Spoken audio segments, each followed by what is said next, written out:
Well, I'm there. And I had a dream where a whole chunk of these types of men cheats. Some of them marry. One of them, listen to this, one of them. Wait, but nah, like, I don't know, it's giving you. Like I said, you're po, all right? You're po. You know, misogyny, it is the hatred of women, right? But there are no men that love sex more than misogynistic men. So they know they need the plumbing and the mechanics of women. And so for those reasons, they're kind to that which they hate for all of the time that it takes for them to get what they want out of them. Following which they then treat them like trash. It is the very thing that happened to Tamar in the Bible at the hands of her half-brother Amnon, who loved her a lot, raped her, and then after raping her, hated her more than he did when he first, hated her more than he loved her at first. That's what a misogynist does. He will salivate after you akufune high and low. I watched it happen time and time again on the come up, where women that were hotly pursued by a certain guy, as soon as he sleeps with her, all those feelings that crash, that thing that made you run up and down Soweto, Johannesburg, to get this girl, all the effort you put in, once you get her, guys, how do you just quickly forget and Lula? Yeah, well, that is misogyny at the height of itself. To know that you need a woman's plumbing and all of her physicality, to know that something of you as a man needs a woman, and yet to despise the prospect of it, and so dishonor God in that which he made for you, because it is not good for you to be alone. He built you Eve, but you hate her. And so because you hate her, however, having had her be made for you, so you can essentially pleasure yourself with her, you realize that there is a facet of her that you can use to juice without in and of yourself loving her. The very thing that is in a grand abomination to the Lord, taking women's bodies and then squandering them. The Lord said, love your wives the way that Christ loved the church. You know what? There's a character in the Bible. I actually need to find that scripture because I keep on hopping up and down it without any true veracity as to where the scripture is at, but it was of this one guy, right? I learned of the story when I was busy studying whether or not the Lord had qualms with contraception. And one lady used, or one writer, if anything, in a blog, I don't know if it was a man or a woman, used this story to try and make a case against contraception and blocking pregnancy, right? Where it is that he said that there's a guy in the Bible that got killed who was made to marry his brother's wife, his late brother. He was made to marry his late brother's wife in order to proliferate the lineage. And in Jewish culture, that's just what gives, right? When a man dies without offspring and he's like a firstborn or whatever, and his patriarchal headship or whatever needs to be proliferated to children, then the next brother that he has that is unmarried must marry that widow and make children, and those children will then take on the throne and the lineage and progress it. And the name will belong to the late brothers and not so much the brother that finally married. So basically this brother kind of loses his entire identity by wearing that of his brothers. That's kind of that custom. And this man was made to marry his late brother's wife, and he was supposed to make a child with her. And he made a decision to pull out before ejaculating. He pulled out because all he wanted was to enjoy this woman's body, but not make babies with her. He essentially rebelled against God to make babies with this woman and just used her in Jefela for sex. He wanted to pleasure himself sexually, but without the commitment of making a child that is going to be an heir of that particular throne, if you will. And the Lord struck him dead. The Lord killed him for what I call God's hatred for misogyny. However, adoration in that misogyny of that which is God's provision to man to enable him to not be so alone anymore. The Lord made Eve for Adam and said, it is not good for man to be alone, therefore I will make Eve for you. He wakes up and sees Eve and says, this is my bone of my bone, flesh of my flesh. He goes on right ahead to automatically, upon laying with her, be her husband and loves her going forward. That's how it's supposed to be. Make children. Cain, Abel, Seth. That's what happens in a union that is approved by God. But where you're just using women for sex, you're just plumbing. You're saying that God's acknowledgement and recognition of the fact that it's not good for you to be alone is hollow, not ash. That all you needed was to pleasure your body. On that day, you might as well have just stayed in the garden doing nothing but playing with yourself, because they can give you the same low-key pseudo pleasure that you get from a woman. But God gave you a woman for companionship and said it is not good for you to be alone. A woman comes with a cornucopia, a plethora of other things that she offers a man, not just her body, like the fact that she's a helper suitable, like the fact that she is the carrier of his children, like the fact that she enables the lineage to be progressed, like the fact that she is Abigail to David, staying him from committing genocide, that which is a stilling power, like I said, helper suitable. That's what a woman is. Do you understand? She has a whole slew of things that she has to offer a man right next to her physical body, her plumbing. And it's like a cherry on top that she's got this plumbing that pleasures a man. However, the companionship, the relationship, that is the nuclear family, that's what's important to God. And that's what Adam needed. For it was not good for him to be alone. When then you reduce the making, the creating of Eve to mere plumbing, to mere mechanics, to mere biology, but none of the other ethereal, none of the other consciency, none of the other spiritual, none of the other transcendent facets of making a woman. When you don't acknowledge her helper suitable, her companionship, her partnership to you, her importance in the whole gathering for God, his own people, for his own possession thing. When you regard her as nothing but plumbing, you are abominable in a way that the Lord displayed with the story of that guy in the Bible, where it is that he was supposed to make a baby with a woman, and instead he just merely enjoyed her body for pleasure and pulled out before making a baby, and the Lord struck him dead. That's how the Lord looks at misogynists who love what women can offer them physically, but who can literally burp a matambo, a chicken, throw them on the side after you nibble away at meat, and then leave her high and dry with no love. You are doing the very thing of despising the creation that God made for you, feeling like he owes you something, feeling like he is the waitress at a restaurant that you're very rude to because you're freaking famished. So give me food. And then God gives you a woman and you chow her. That's why you speak of us as ones that you chow, you eat us, you gobble us, because and you throw away the scraps. A woman, when you have sex with her, when you lay with her, she's still there as a whole thriving human being, and you can throw women away like chicken bones. What the heck, you are an abomination, do you understand? Entirely, you are a comprehensive, violent abomination. And more so are you an abomination when you gaze upon one that's pure, consecrated to the Lord Jesus Christ, and then you say dumb stuff like, I don't even want a child, because that's one of these menacing psychopaths. As it guys, and the things that I see about Lamatota, they're so nefarious, like I can't deal. One of these guys that was at the top in the well in my dream, one of them was like, from what I understand, he's a single guy that's never been married, age appropriate, and because of all the stats and the things he's amassed for himself, and because he's got all these psycho fans, and because he's so used to getting away with murder, he said that even though if he came into my life, I would realize that my stats wake, at least physically, I sense. That's why he doesn't have them to this day.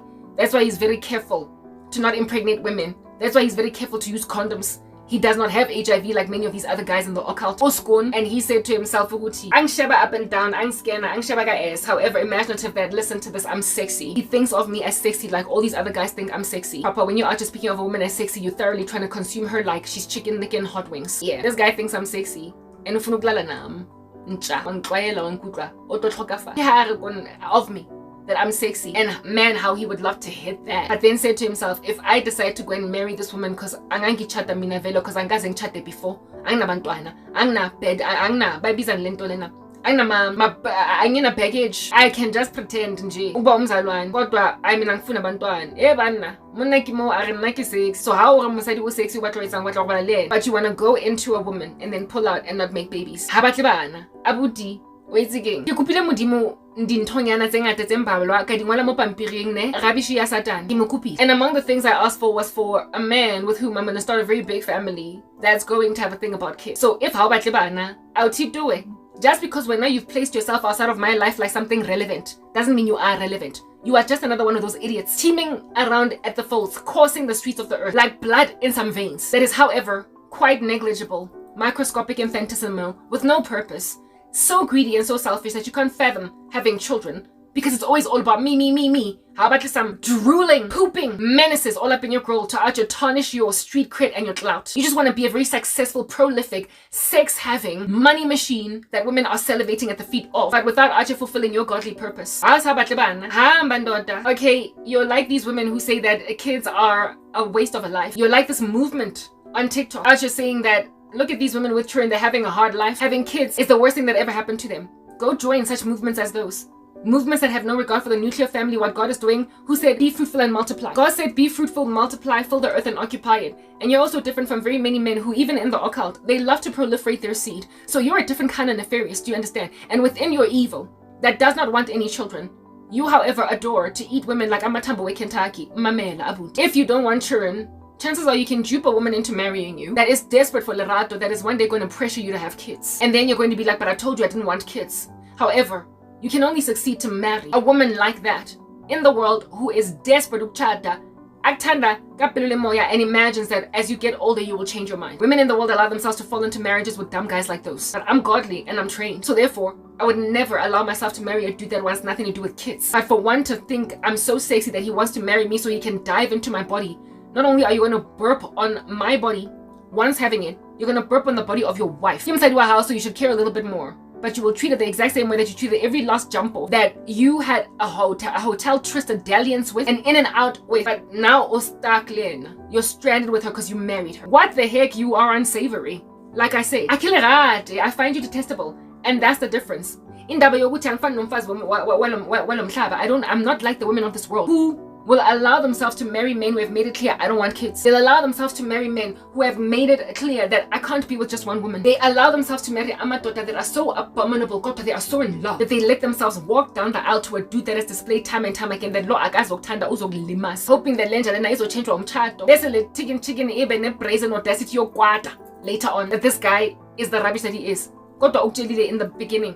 In all fairness, he told you in the beginning, mara wena ke mo jwanong wa every time ya go parking o bona basadi ba phosha di stroller wala o lelang monna o itse ha batle bana ha o ka mo treba wa stopa o nka pilisi or what not o tlo borega o tenega ke taba go mo yentse ntate. Phumani kula madoda are so carnal, are so demon possessed that ababoni ivalue yabantwana.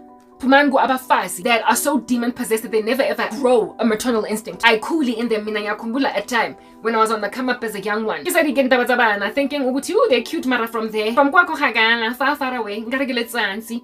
Ba tlo gabisa nje fela and ha auntie at least wa hae re tla nentse re mo squeeze di cheeks re tswe mo yena go etsa ntho tsa gona tsa di teenagers. Yeah, but then I became 22 and all of a sudden that thing, because God does that in people who are his, in human beings. For he's gathering for himself a people for his own possession, so therefore he will continue to proliferate human beings through progenies. They will keep on popping out of the oven like some baked goods. You then turn 22 and all of a sudden, I saw this baby at the mall. I just keep buying baby magazines. I don't know why.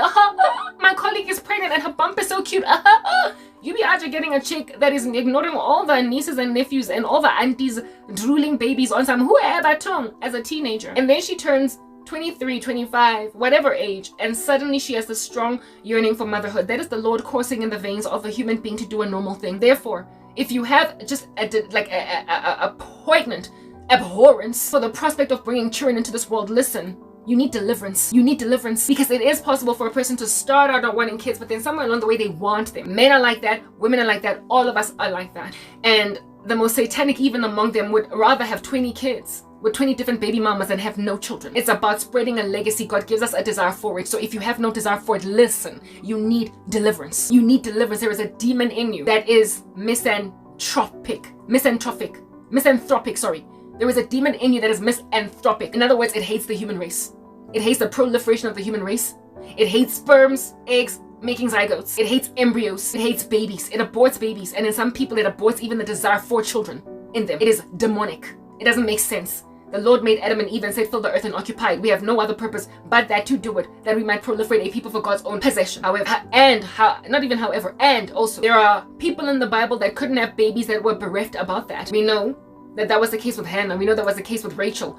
We know that was the case with Sarah. We know that was the case with Elizabeth. We know that was the case with that woman that Elisha enabled to fall pregnant. We know that these are the women. But there is a man in the scriptures that wanted children and a wife and children, like the whole family thing, that God said, no, but I've called you to be a prophet unto the nations and you will take no wife and have no children. And he was bereft at this. His name was Jeremiah. He didn't have children. He didn't have a wife, but he wanted them. The desire was in him. Okay, Paul didn't marry. Listen, in the Old Testament, and I guess somewhere along the way, even in the New, the way that human beings' desires for children is so poignant and so uncontrollable.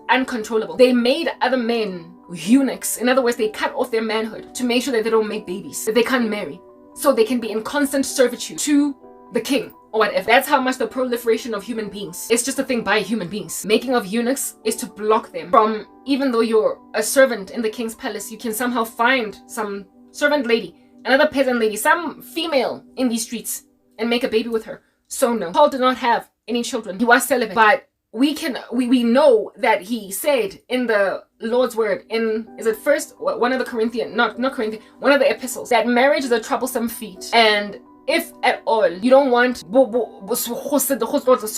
the trouble that comes inside a marriage, then don't get married. And if you don't get married, you don't get to make like a little gigolo and just have sex all over the show, pleasure your flesh, and then after pleasuring your flesh, go right back to the gospel, yo. If you're gonna stay single, you must necessarily make like a eunuch and ignore your passions. You must make like a eunuch and realize that for life you might have desires for women, but you can't act on them because you've decided to focus on ministry. So men who make a decision not to have children ought necessarily then make a decision not to have a wife. And so, because all that then you're doing with a woman is just using her body. Paul made a decision not to take a wife because there's too much trouble in marriage, and so he had no children. and he had no wife. There is a righteous way to essentially deal with the fact that then don't have sex, don't get married. But you want to use women as props, and so therefore squander that which God made women for. You, your helper suitable. He made women to be the helper suitables of men. And there is a whole slew, a plethora, litany of things that they are to these men, not just plumbing. And when you reduce a woman to plumbing, you're in danger of being cut off by death. And this guy was saying to himself, Baga, as if though I want you, as if though I don't find you detestable. I mean, I did say that. Men in the occult are so evil. They're so evil. They noma bacabanga abasboni, noma ba phefumula abasboni, noma bamdaga abasboni, noma batsiriana abasboni, where nakhona, even if they do have some kind of side to ukuzibona benandaba ngoba I'm gonna take what I want. Ba greedy, they're like Augustus Gloop. They're like some glutton at an all-you-can-eat buffet. Onangle sauce, mosfatlhong all over. Uditsila. Everybody offered it bodla. Alahla masapo everywhere. Everybody bawandara restaurant ya kwalwa abuti ototsamayane. And he's like, it's an all-you-can-eat buffet. Let me eat. You're a glutton and unsavory and unseemly to literally everybody gazing at you. But how you feel entitled to all that grub. Yeah, that's what was happening in this well that I was dunked in. One of them literally said, okay, so maybe I'd marry her because I'm that selfish douche. Just to have sex. Mara, like what makes you think I would marry that? But you see, that's the level of arrogance imposed. Effeminate, girly, wanting women to grovel at their feet and are prepared as well. Christ said, love wives the way that I've loved the church. They're prepared to watch a woman writhe and suffocate until they say, please help me. They've got a messianic complex. They think they're Jesus. They're to rescue the day and demand of those women that they rescue after they finally cry out to Jabu. Things like fellatio, if you won't have sex before marriage. They demand that women grope and touch and mechanically handle their manhood because they won't have sex with them before marriage. And then they say to a woman, but I told you I don't want kids. When now that she's married, now that they're married, she's like, for real, but like my cousin just had a baby, but like. Listen, I get that's the difference. I said, the last thing that I said, I find you detestable, and that's the difference. Oh, that's the mashugo. Okay, it's right there. Unlike the woman that has a violent crush on a little bit of a tepang, dates tepang and allows herself to marry a pompous buffoon in spite of all of her apprehension. Mina, anginandaba noThepang, angimthandi, angispaya isikelem sakhe, but I know that he's arrogant enough to, given that he is a man, wanting to lord it over me with an iron fist. Unale mindset that he'll take me anyway ngenkani. Ngiyazi ukuthi unenkani lo muntu kodwa, unlike umfazi that is pinned down on the ground by a rapist. Mina ke ngikunogwaja kuyabalega. Ene, aketswa mo rumung where I'm fleeing a rapist. Ngishiya ama-bomb. I leave hand grenades. I leave landmines. Ngiyaba ravaza. Ngiyaba behlisa. Ngiyaba fufura. Kathapelo. Ngiyaba fufura. Ka consecration to God. Ngiyaba bulala. Why? Because haona ntho ka etsang ka monna who is in the first Adam curse of lording it over women, the whole country, the world with an iron fist. As itshela ukuthi ngiyithola ngenkani. Ashem injalo kwamele nje yodutshulwa ga lights out. Ukasebahoni. I'm not out here pleading for my life with gangsters, please. Like there's no doing that. I'm not out here lingering, groveling at their feet, trying to nibble away at their toes like I'm nail clippers. Please. I'm not doing that. Anginandaba nabo. Bayazi ukuthi anginandaba nabo. Bafila ingathi bangangithatha ngoba basebenzisa imithi. Kodwa ngiyazi ukuthi ngiyababulala ngiyababhidlisa because ayikho enye isolution to amadoda nje na. There's no other solution to men who feel entitled. O tla moetsang idi amin mo jarateng ya hao go backyarding in some corporate executive. Unzaba fufura banyana ba go Corset. O tla moetsang indoda engene conscience at all. Uya ravazalam kaqwen uya bit, like I said, he's like a boy in the hood with a drive-by shooting. Everywhere he goes, ba ba ba ba ba. Dubulabo abutikin, laying on the streets, sprawled, cadavers just littered on the floor of all the women he has lain waste. When all of a sudden one day he walks into your house, your bedroom, your office building, when he's your boss or subordinate. Some of them kidi subordinate marabanale pompa arrogance ekalo. Shaya boss lady. When he starts working out at your gym, dog. Once he has set your eyes on you, you're done for, okay? It's what I'm getting at. Occult magic has reached such prolific levels that people are creating a circus out of the cosmological realm, where it is that abantu abasakwazi ukuzicontrola anymore ngoba they are being made to meet men and women that use such hard knock magic, like eating sherbet as a child, kulula nje, on lay Janes and lay Joes, until people are so dizzied with passions that were not there last week that you be out here having a romping session in the gym bathroom with some idiot that joined the gym last week because Hlongwane working out on the circuit training and was like, I want her. Especially you Dumbo ladies out here grooving, pants up your buttocks at the gym in front of men like these in a society so teeming at the folds with so many occult boys. Because and like the they're effeminate. You cannot afford to be going to the gymnasium. What better sports bra that's tugging away at your breasts until they look like two buttocks sticking out here with those pants still it's a talang you will literally be had by him go bathroom thinking that it's just your passions and you will feel dirty afterwards everywhere. We put on why my own apartment. My own apartment. Oh Jimmy, why did I do that? You will ask yourself why you had a quickie in the office parking lot with a colleague. Only at least enough decency to go into your own apartment. The way in Defela it is so hasty. We are the last, we are pawns. Amandoda able to achieve that in a woman. It's freaking dangerous. There's sexual sin all over these streets. The same guy of which will greet you with that schmuck. That side grin. On some, I hit that. You are ashamed of yourself. They make women do stuff like that. And men, they gloat, they pride themselves in feats of this nature. I'm so hard knock that I slept with a woman in her car in the office. They'll pride themselves in quickies in the office bathroom, pride themselves in you sleeping with them off the whim at the gymnasium. They will pride themselves in achieving these feats, and in the beginning they're walking on sunshine because they're just squandering women's bodies until one day they meet one they really like Karabo. But hey, we are Kenya Lona. There is a manhood blocker in her called Christianity.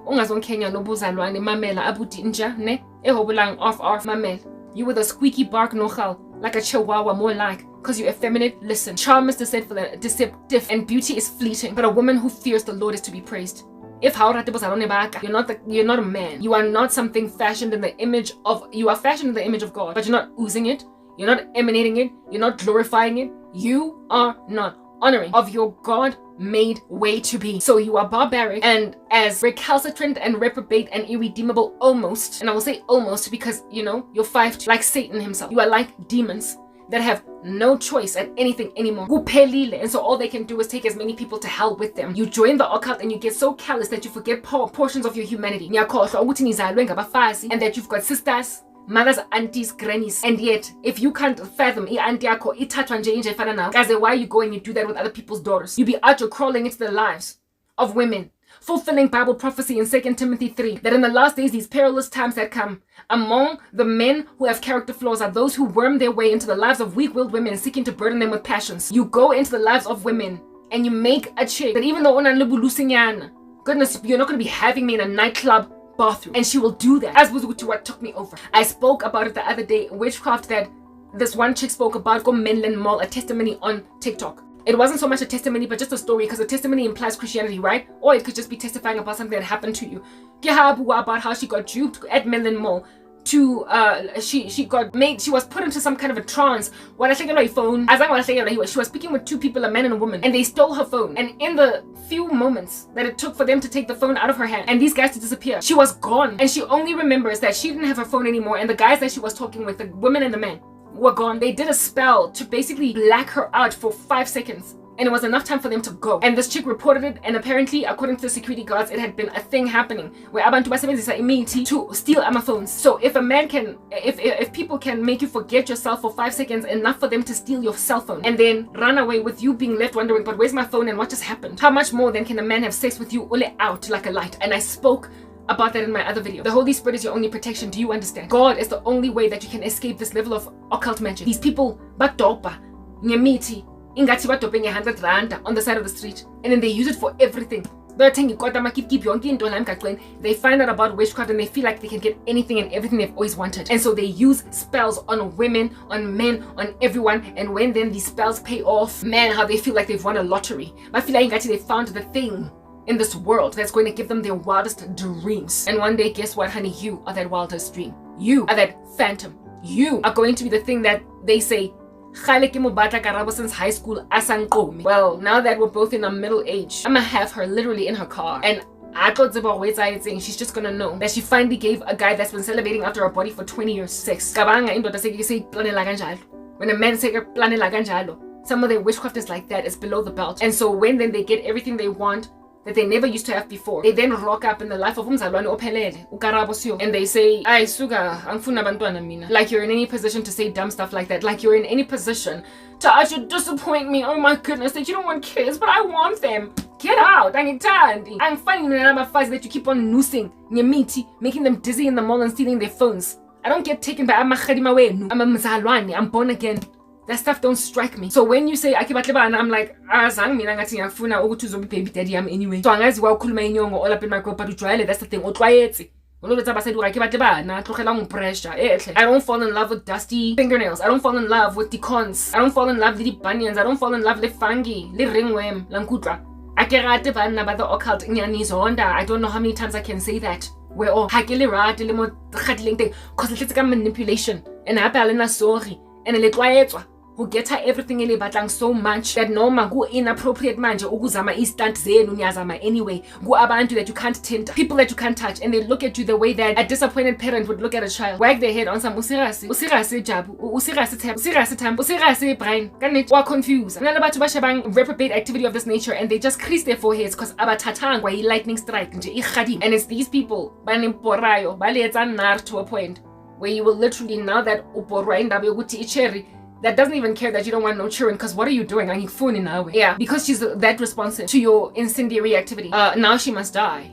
Except you're not God, so you don't get to decree my death date. You don't get to say when I leave the earth, when I jump up and down on the spot, when I eat breakfast, when I lie down, and when I rise up. You don't get to tell me jack, bruh, because you're not God. Yeah, but the occult gives you a God complex, a messianic complex. It makes you believe that since you could manipulate 20,000 people on the left and on the right of me, you can manipulate me too. But according to Psalm 91, 1,000 will fall on your side, 10,000 at your right hand, but it will not come near you. Everybody else, bazo, etimula, they will sneeze your incendiary witchcraft, except for the one saint in the room that looks at you creasing their forehead like a disappointed grandmother. Ashebile fella, pikanin.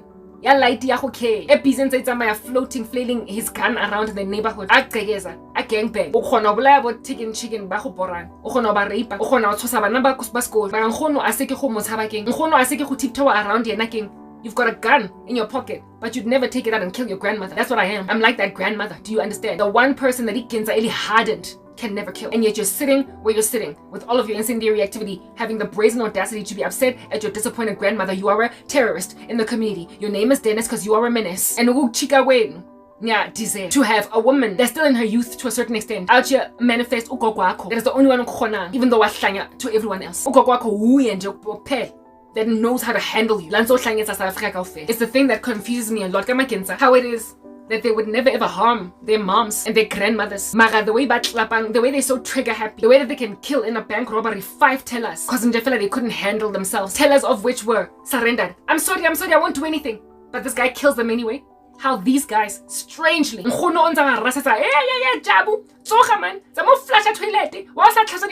a woman that can annoy you and they don't kill their parents, they don't kill their like they are so trigger happy, they're so murderous, they're so loose, and yet there are certain people that manage them. Well, the Lord knows how to find that in society for everybody. As they exhale, that they can't shoot down, that they can't help but listen to the yells off, the rants off, like when she's here, see me as your mama. Do you understand? I don't just fall apart because you tip me like a domino from a human sacrifice ritual because you're upset that I don't want to be with you. All these women that because you then make their lives upside down, put their clothes inward out, and make them walk backwards to say that you will never ever succeed and get anywhere in life. I'm not that girl. I am covered by the blood of the Lamb. Do you understand? I said no. You're not gonna go and commit a human sacrifice ritual and expect to come to my YouTube channel one day and discover that I'm not posting anymore because, oh, I guess it worked. I will keep on pitching lo swaba.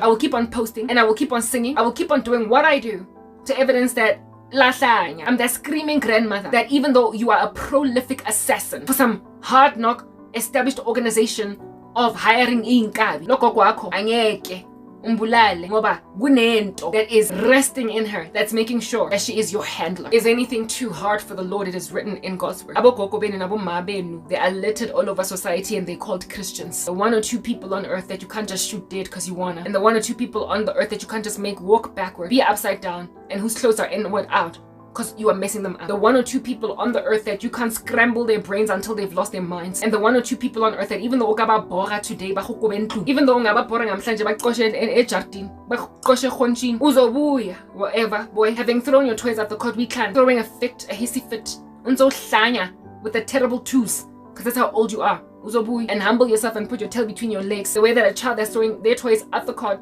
with their mother, then locking the bedroom door until they calm down, will eventually knock on that door and say, "Mommy, I'm fine, I'm sorry." Abaya go sofa and sit with the mom, on the shoulder, and watch a cartoon. I hear, even though mega hlanya at first. Christians are that thing. You can't help but come back to us.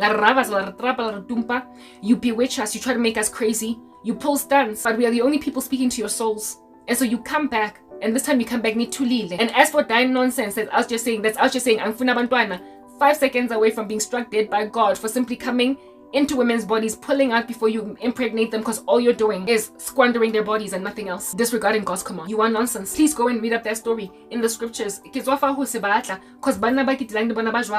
my computer, and she has been taking everything of mine, is actually passing me shade. Not my computer, sorry, but my mouse, not my mouse, yes, that too. No, oh goodness, where is that pillow? Not my mouse, but my keyboard. I'm charging the batteries. If anything, they're fully charged now. So I'm having to use the keyboard that comes with my Mac, and I'm so lazy to then Google, because then it takes so long to type with this thing. And when I type in the story, when I type this to search for it, I'm going to have to type a whole sentence until Google finds it for me.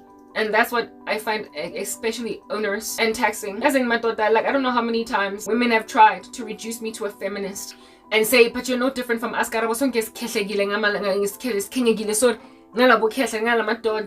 I'm not a feminist. I mean, I understand. I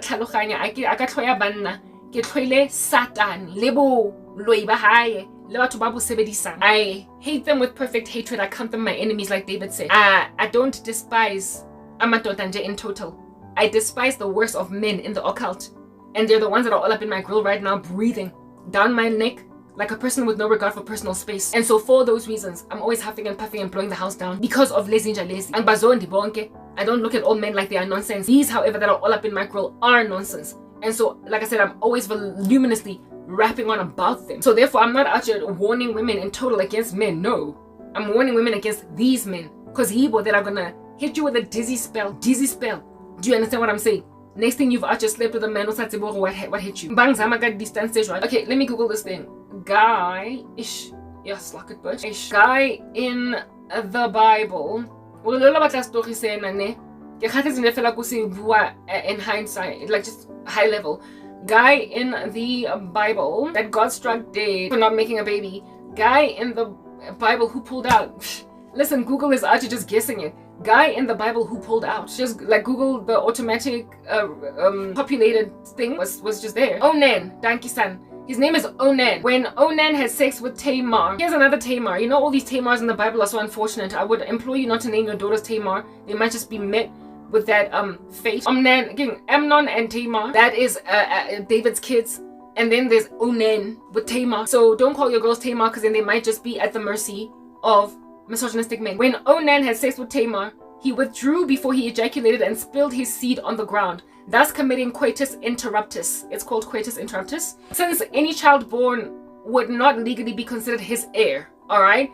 The next statement in the Bible says that Onan displeased Yahweh, so the Lord slew him. Let's read that again. When Onan had sex with Tamar, he withdrew before he ejaculated and spilled his seed on the ground, thus committing coitus interruptus, since any child born would not legally be considered his heir. The next statement in the Bible says that Onan displeased Yahweh, so that the Lord slew him.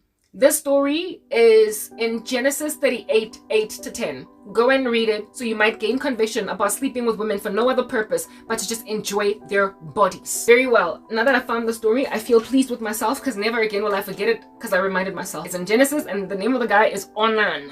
Okay, very well. So now, in speaking about these onanic, blasphemous Beelzebubian men, these onanic monstrosities, these onanesque monstrosities, herein lies an Onan. Out here, not an Onan, sorry, but this time around we're just dealing with like Amnon with Tamar, or just a dude that wants to make a mistress out of a chaste woman. I'm dealing with these crazy guys at the top of the well saying to themselves, oh, then let her die, it's unfortunate, we don't want her dying. And God is like, they thoroughly think that they're in any position to dictate or decree your death. They think that by standing back and being offish huffing and puffing and blowing the house down like terrible two children, rolling around and spinning on the spot like a spinning top in a mall because mommy wouldn't buy them chocolate. These men, they're like, she doesn't want to have sex with me, so die. You think I meant your mercy? You think that I am in this ditch, this hole, this crazy environment because you have pulled enough spells to make sure that I'm stayed there, I'm kept there? Mamela. The Lord has displayed more power through praying saints than you can ever consume in your stomach with all that which you can eat a day. His wrath upon you perishing in claiming that he didn't give you enough proof that he exists. Because belonging to the occult puts you in a position to observe more power of Christians than any other single person on the earth because they keep on defying your spells. However, the Lord has a wonderful thing that he does every so often, where it is that because you're so evil, a wicked and perverse generation that seeks after a sign, he will not award you saint breakthrough as evidence for God existing. In other words, you cast a spell and it just falls on the ground. You mess with her career and she loses it anyway. You mess with a husband prospects and she doesn't marry. You mess with a children prospects and she is 40 with a geriatric womb having never had children. You mess with this, you mess with that. And so the saint looks like, oh my, woe is me, what am I going to do? And like I said the other day, makes like Timothy Treadle and starts to sing that song. I get a cramp in my cheek and my knees go weak. My shell gets so heavy I could hardly speak. I don't know what to do. I haven't got a clue. I don't know what to do. Timothy Treadle be out feeling like, woe is me. Alright? No ha sha sha sha sha sha sha sha. Alright? Just woe is me. The saint is sad that she doesn't have anything, or he doesn't have anything that they ask for in Jesus Christ in prayer. But Lomuntu is an intercessor. Lomuntu yatandaza. Lomuntu stands in the way of certain stuff succeeding. So you try to kill her family and they live. You try to make one person do ABC and they do rather DEF. Every time they stand in the gap for, oh, next door neighbor Peter, him and his wife are facing complications with their pregnancy. Please, oh please, make them see that baby through. It be healthy when about. And even though there was some occult magic from a deadbeat friend that is trying to make that woman miscarry because she's jealous of a girl, the baby makes it. That even though her neighbors are not Christian, they've got a Christian neighbor that they spoke to and were like, oh, we've got complications pertaining this pregnancy. Oh, we're headed to the doctors. And then she stands in the gap on her knees and her neighbor carries to term, while her friend that knows what spell she did to cause her friend to miscarry, knowing that that spell was responsible for her complications in the pregnancy that would have ultimately resulted in a miscarriage. When then her friend carries to term, she's like, what happened? My witchcraft Ishapile 5-2. It was ampor but never quite. It was almost there, marazanya fitla. It did a half-time job, maraya fetch and tweet. So next time I'm gonna fetch a stronger spell, honey, no. It ain't got jack to do with your the strength or lack thereof of your gangster spell. It has everything to do with the fact that somebody stayed by intercession, the finishing of the work of that spell. We see it in the Bible. Is it Aaron with his incense that he put in between the Hebrews when God was plaguing them and they were dropping dead? His intercession stopped the Lord's plague from falling on God's people so that they would survive the rest of them, however, with a big fat chunky warning afterwards. Saints have got power to intercede, is what I'm getting at. And so what work you commence, it packs up. My sister's manifestation the past couple of weeks was as a result of witchcraft, where it is that they were trying to stand in the way of me and the thing I'm doing by causing bereavement in my life so my sister can die. And it started with my sister just going so awry that everybody was unraveled and everybody was plucking their hairs out with some tweezers. Lo and behold, one miraculous a day, I get a dream of my sister sleeping with her head buried in her blankets, like my cat. Like, you know how cats sleep so cute, where their heads will be buried in some blankets. You will wonder, how is this cat sleeping?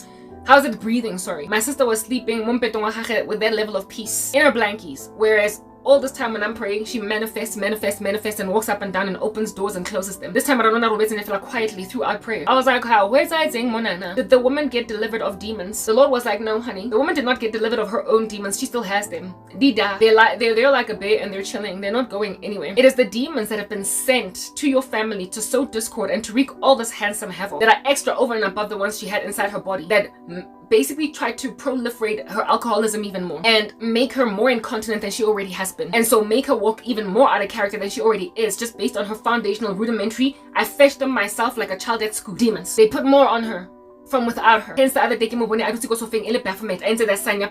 was the witchcraft coming from a cult that was trying to, through her, literally unhinge, unstitch as with a garment. My whole family, they tried my mom, but her spirit was not so compromised that she could fall apart under that. Why? Because substances, I did tell you, demons ride them like jockeys on a horse. So if you don't use drugs, if you don't smoke, if you do whatever, demons can't just come and latch onto that. So even though a person is just low-key kind of evil, you're not the best of human beings. They can survive a slew of demonic attack insofar as they don't have a substance abuse issue. But my sister had a substance abuse issue, and it was ridden on like a jockey. Lo and behold, 2 weeks ago, and I'm busy watching her. It suddenly stopped after that dream that I had with her sleeping like a cat, like my cat buried in her pillows. Essentially, rest was now on her. It finally stopped. Nonsense, and then 2-3 months she was all up in our grill, like dandruff in some hair, and the head and shoulders of prayer got rid of all that. She humbled herself, clearly apologized to my mom, and now they're talking again normally. And it's been 2 weeks and counting. Let's hold our breath. Let's hope and pray and cross our fingers and hope to die the cross of Christ that she doesn't relapse. But it's been about 2 to 3 weeks and she hasn't drunk. Her relationship with my mom is okay, and she's no longer following me around anymore with me having to wear headphones in my ear all the day and all the night long every time I'm in the house, so she doesn't be all up in my grill. Like I said, dandruff and some hair. Okay, yeah, it took 2 to 3 months of consistent prayer to get rid of that level of witchcraft and that level of harassment. And the final success would come when I made a decision as the interceding saint to repent from, like I said the other day, taking grandpa at every little small pain in my body. Oh, my head hurts, grandpa. Oh, I feel as if though I'm sprained in my back, grandpa. Oh, my cheek is giving itchy, grandpa. I would take grandpa for every little small pain, and God was like, you don't need it. For your period pains, I can understand. You don't need it. For a hard knock headache that out here is making your head like a millstone on the pillow, I can understand. But when you take grandpa and fella because you eat it, that's not being sober.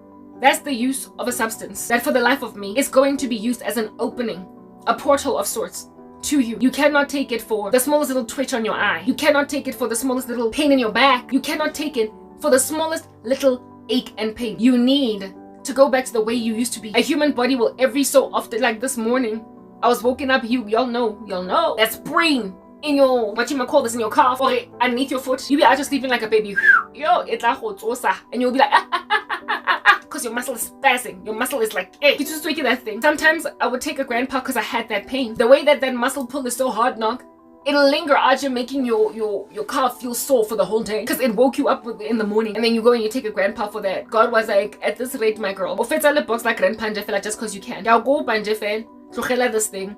And lo and behold, one morning I made a decision that I'm not going to take grandpa for every ache, every pain. Only when it's necessary. Only when I've got a hard knock period pain, a headache that makes sure that I can't lift my head off the bed. And in that way, I'm like a person that's taking medication that they need because they've got an illness. Like a diabetic taking their meds. Like an HIV positive person taking their ARVs. Like a person with a flu taking their antibiotics. It's necessary pharmaceuticals that are healing your body. Once they're depleted, stop taking them. And the Lord was showing me that one of these days, you are going to fall apart because of constantly taking painkillers for every small little pain, because you can't handle the emotional pain in your body. The emotional pain in your body is so exquisite that you're now trying to make sure that you only have emotional pain and not physical. So you're taking a painkiller for every single little pain. I stopped grandpa Gaisia and gathering dust. And ever since I stopped taking grandpa, yo, peace. It's like it was a little hole in the life of a very fiery Christian. Was making occult practitioners shoot into it.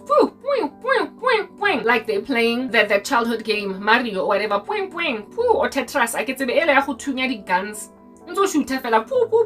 Or have you ever played either Nintendo Wii or a game box game where you're boxing with a person, and because you don't know how to play, you're always just pressing anything. Y'all know, that's how I used to play. That's how I used to play with my boy cousin.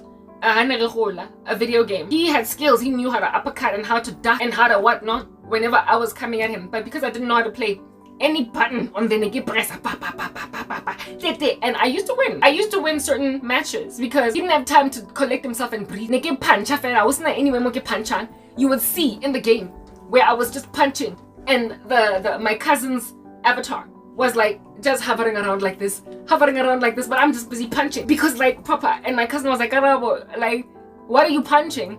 You're wasting punches. Mara, this punching of mine, at some point, it did work to knock him out 1 round or 2 rounds, but largely he's the one that won against me because he had strategy. Do you understand? He knew how to play the game.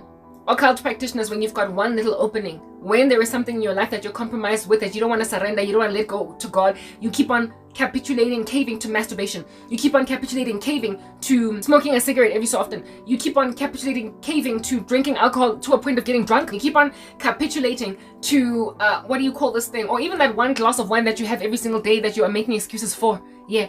you keep on capitulating to taking painkillers for the smallest little ache and the smallest little pain. That is a hole that occult practitioners in it make like Karabo as a young girl playing video games with her boy cousin. You just punch, throw in as many spells as you can into this little opening and hope that you win. Like I barely won against my cousin, but because of that haphazard punch throwing and kick throwing that I did upon me not knowing how to play a video game, every so often I won a round.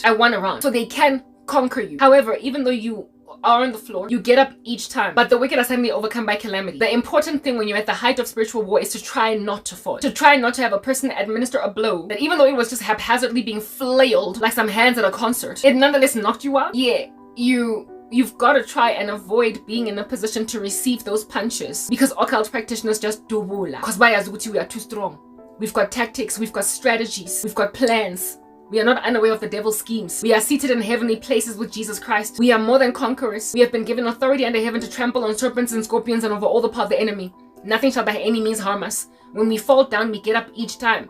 Never did my cousin ever lose a level. Just a round. Never a level, just a round. He always won levels and knocked me out of the competition, and then another cousin would take over from me.